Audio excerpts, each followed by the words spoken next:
Assalamualaikum anak-anak.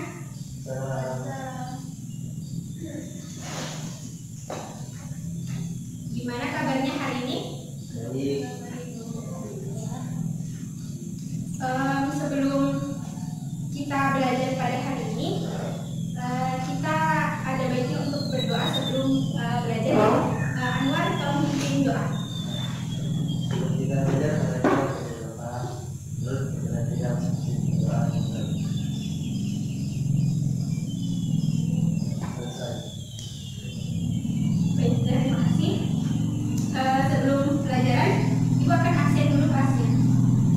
Anwar, ketua kelas, ada yang tidak hadir hari ini? Menjadi semua ya.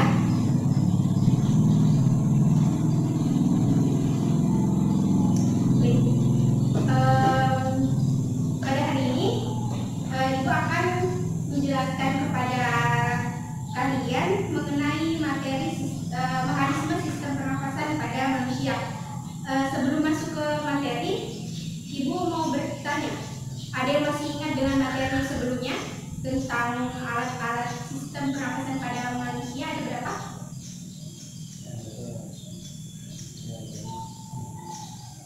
Ada 6.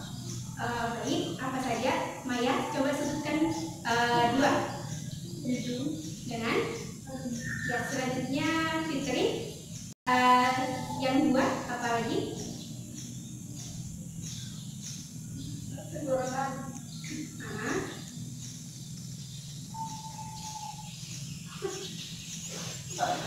Ya, Anwar, sisa 2.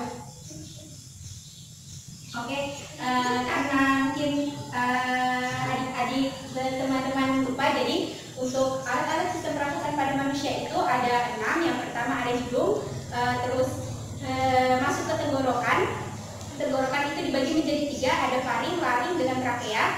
Setelah trakea dia masuk ke bronkus, yaitu percabangan antara paru-paru kanan dan paru-paru kiri. Setelah itu masuk ke bronkiolus, yaitu percabangan yang lebih kecil lagi yang terdapat pada paru-paru, dan kemudian berakhir di alveolus, di mana alveolus merupakan tempat pertukaran antara CO2 dan O2 pada paru-paru. Jadi itu materi yang sebelumnya. Nah, hari ini Ibu akan menjelaskan materi mengenai mekanisme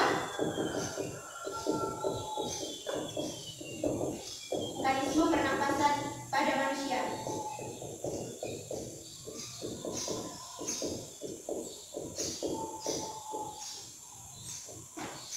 Baik, sebelum kita masuk kepada materi, Ibu akan menyebutkan dulu tujuan pembelajaran yang akan kita lakukan pada hari ini. Yang pertama, pengertian ekspirasi dan inspirasi.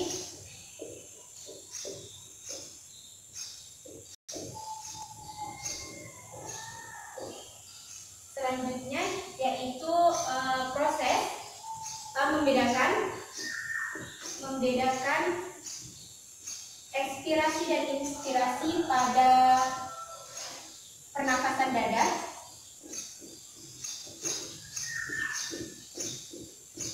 Yang ketiga, membedakan inspirasi dan ekspirasi pada proses pernafasan perut. Jadi sebelum masuk ke materi, Ibu mau bertanya, ada di sini yang suka hujan? Ada yang nggak suka hujan? Tidak ada ya. Alhamdulillah semuanya suka hujan, karena dengan hujan tumbuhan bisa menjadi lebih bagus, sehingga dapat menyediakan oksigen atau O2 yang sangat diperlukan oleh makhluk hidup. Jadi O2 yang berasal dari tumbuhan digunakan sebagai manusia untuk bernafas, seperti itu. Lalu selanjutnya untuk mengetahui bagaimana proses atau mekanisme pernafasan manusia, Ibu akan memperlihatkan video pernafasan, proses pernafasan pada manusia.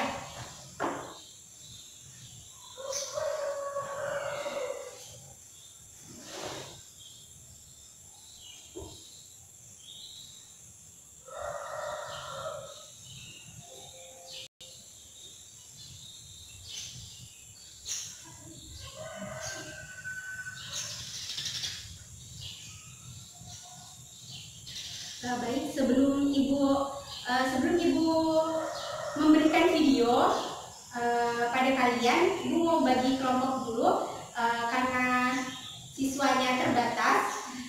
Mohon maaf karena siswanya terbatas, jadi ibu jadikan satu kelompok untuk kalian. Nah, tugas kalian untuk memperhatikan video yang ibu berikan, sekaligus nanti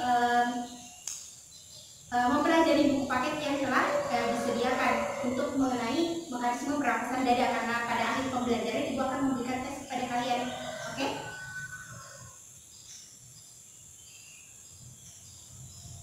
Oke, supaya lebih jelas, ibu akan hadapkan ke kalian ya videonya.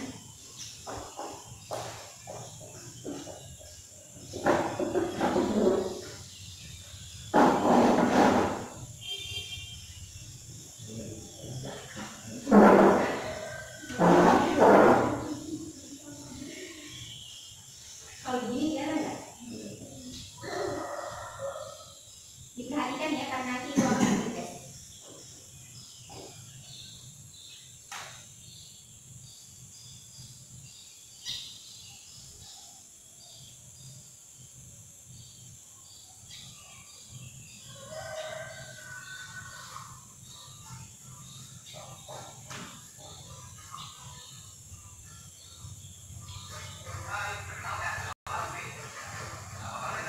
Silakan diperhatikan videonya.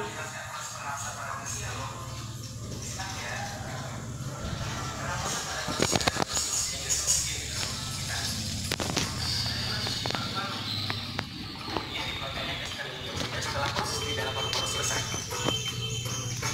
Atau secara sederhana, pernapasan pada manusia adalah kegiatan menghirup udara yang mengandung oksigen atau O2 dan mengeluarkan udara yang mengandung karbon dioksida atau CO2. Dalam proses pernapasan kita memerlukan alat pernapasan. Alat-alat pernapasan ini bisa kita singkat dengan I-teru, I hidung, T tenggorokan, RU paru-paru. I hidung. Perjalanan udara memasuki paru-paru dimulai ketika udara melewati hidung. Di lubang hidung, udara disaring oleh rongga bernapas. T tenggorokan. Setelah melalui rongga hidung, udara akan melewati tenggorokan sebelum menuju paru-paru. Di tenggorokan udara melewati 3 saluran, yaitu faring, laring, dan trakea. RU paru-paru. Setelah di tenggorokan, udara akan menuju paru-paru. Namun sebelum diproses di paru-paru, udara akan melewati saluran yang bercabang 2. Kedua cabang tersebut dinamakan bronkus. Setiap bronkus terhubung dengan paru-paru sebelah kanan dan sebelah kiri. Bronkus bercabang-cabang lagi. Cabang yang lebih kecil disebut dengan bronkiolus. Bronkiolus bermuara pada alveolus. Alveolus berfungsi sebagai tempat pertukaran gas karbon dioksida dan uap air dengan oksigen. Setiap kamu bernafas, udara segar yang mengandung oksigen masuk ke paru-paru. Oksigen itu kemudian akan diedarkan ke seluruh tubuh melalui pembuluh darah. Dan di saat yang bersamaan, karbon dioksida dikeluarkan dari dalam tubuh melalui paru-paru. Fase pernapasan pada manusia terbagi menjadi 2 jenis, yaitu fase inspirasi dan fase ekspirasi. Fase ekspirasi adalah proses ketika udara masuk ke dalam saluran pernapasan. Inspirasi terjadi saat kita menghirup udara. Fase ekspirasi adalah proses ketika udara keluar dari saluran pernapasan. Ekspirasi terjadi saat kita menghembuskan nafas atau mengeluarkan udara dari paru-paru kita. Pernapasan terbagi menjadi 2 jenis, yaitu pernapasan dada dan pernapasan perut. Pernapasan dada mempunyai proses seperti berikut ini. Inspirasi terjadi ketika otot antar tulang rusuk berkontraksi. Tulang rusuk akan terangkat dan rongga dada membesar. Tekanan udara dalam rongga dada menurun, sehingga terjadi aliran udara dari lingkungan ke dalam saluran pernapasan. Ekspirasi terjadi ketika otot antar tulang rusuk mengendur atau disebut relaksasi, yang menyebabkan mengecilnya rongga dada. Pernapasan perut. Selama ekspirasi, udara berkontraksi juga bersimbah yang mengambil udara. Akibatnya volume rongga dada dan paru-paru membesar. Sebaliknya, selama ekspirasi, otot yang gampang mengalami relaksasi sehingga menyebabkan kondisi permukaan yang gampang menjadi melengkung ke atas. Akibatnya volume rongga dada dan paru-paru menjadi kecil. Bantuan dalam pernapasan dapat terjadi karena asam, bau asam, dan kuman penyakit. Penyakit yang menyerang alat pernapasan manusia antara lain influenza, flu, dan TBC paru-paru.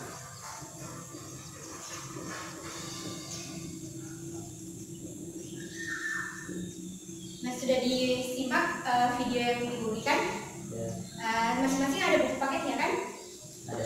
Ya, silahkan baca buku paketnya. Ibu kasih waktu 10 menit ya.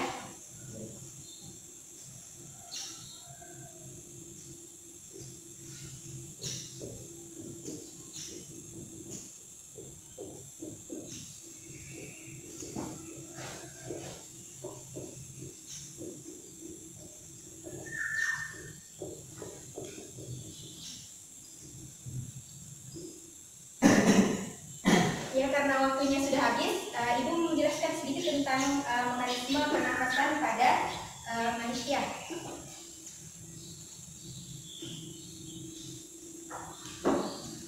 Jadi untuk pernapasan dada pada saat udara atau oksigen masuk ke dalam hidung kemudian akan memasuki ke paru-paru, di mana pada proses inspirasi pada pernapasan dada ketika otot antar tulang rusuk berkontraksi, inspirasi ya berkontraksi, kemudian volume rongga dada membesar. Setelah itu udara pada lingkungan masuk ke dalam paru-paru. Sedangkan untuk ekspirasi kebalikannya dari inspirasi, yaitu ekspirasi itu dia otot rusuk berelaksasi, otot antar tulang rusuk berelaksasi, kemudian rongga dada mengecil, lalu udara dari paru-paru keluar ke lingkungan. Jadi untuk pernapasan perut pada proses inspirasi ketika yaitu otot diafragma mengalami kontraksi sehingga menyebabkan posisi diafragma itu mendatar, lalu udara dari luar masuk ke dalam paru-paru. Sedangkan pada proses ekspirasi yaitu posisi diafragma naik ke atas, menghadap ke atas, lalu udara dari paru-paru keluar ke lingkungan. Jadi itu dia pernapasan dada dengan pernapasan perut. Sampai di sini ada yang ditanyakan tentang pernapasan dada dan pernapasan perut.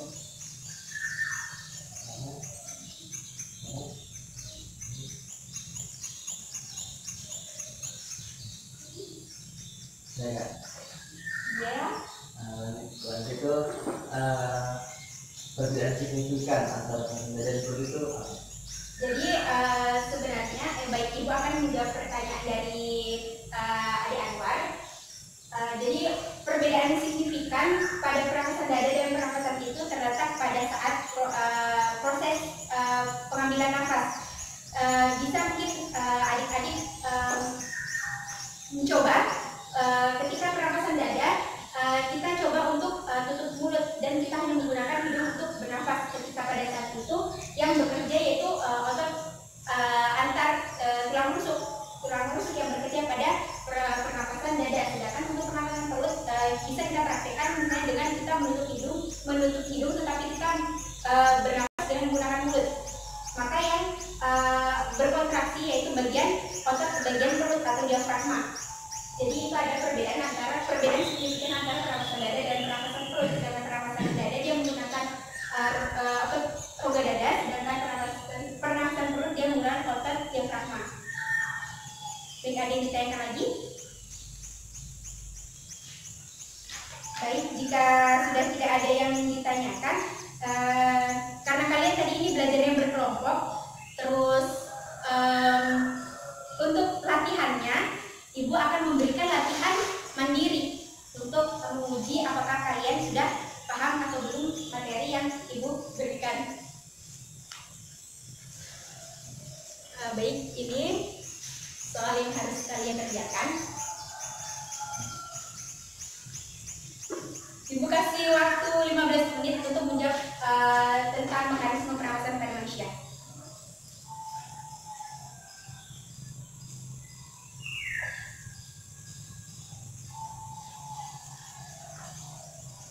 Baik, waktunya habis. Sudah selesai?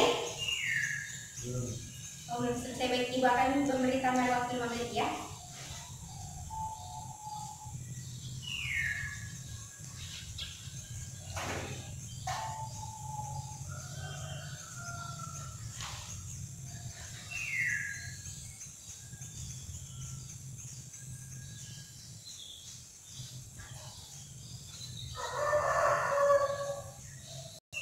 Apakah sudah selesai?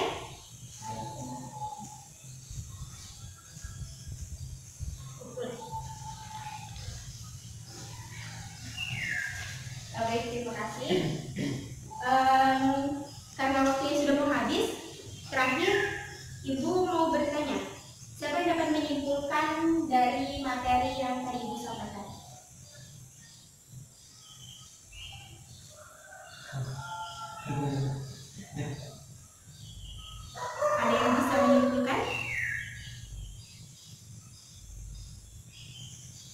Gak ada ya. Baik, karena nggak ada. Karena tidak ada. Jadi pengertian dari ekspirasi dan inspirasi. Kalau ekspirasi itu proses pengeluaran karbon dioksida atau CO2 yang berasal dari tubuh ke lingkungan. Sedangkan inspirasi itu yaitu proses pengambilan oksigen atau O2 dari lingkungan ke tubuh. Untuk membedakan antara pernapasan dada dan pernapasan perut tadi sudah dijelaskan sebelumnya kepada teman yang telah bertanya. Pada pernapasan dada yang berperan yaitu otot antar rongga dada. Sedangkan untuk pernapasan perut yang berperan yaitu otot diafragma. Baik, ada yang ingin ditanyakan lagi? Kalau tidak ada yang ingin ditanyakan, Ibu akan memberi informasi mengenai materi selanjutnya yang akan kita bahas, yaitu praktikum mengukur volume pernapasan dan frekuensi pernapasan. Nah, untuk adik-adik semuanya, sebelum kita melakukan praktikum untuk pertemuan selanjutnya, untuk sekiranya dibaca terlebih dahulu buku paket yang telah diberikan, sehingga pada saat proses praktikum adik-adik sudah tidak bingung. Nah, Ibu akan ngecek pemahaman kalian, atau kalian sudah pelajari atau belum mengenai praktikumnya. Minggu depan Ibu akan tanya satu-satu mengenai praktikum tersebut, mulai alat dan bahannya maupun cara kerja praktikumnya. Ada yang ditanyakan? Tidak ada? Baik, semoga apa yang kita pelajari hari ini bisa bermanfaat, dan cuma itu saja yang bisa disampaikan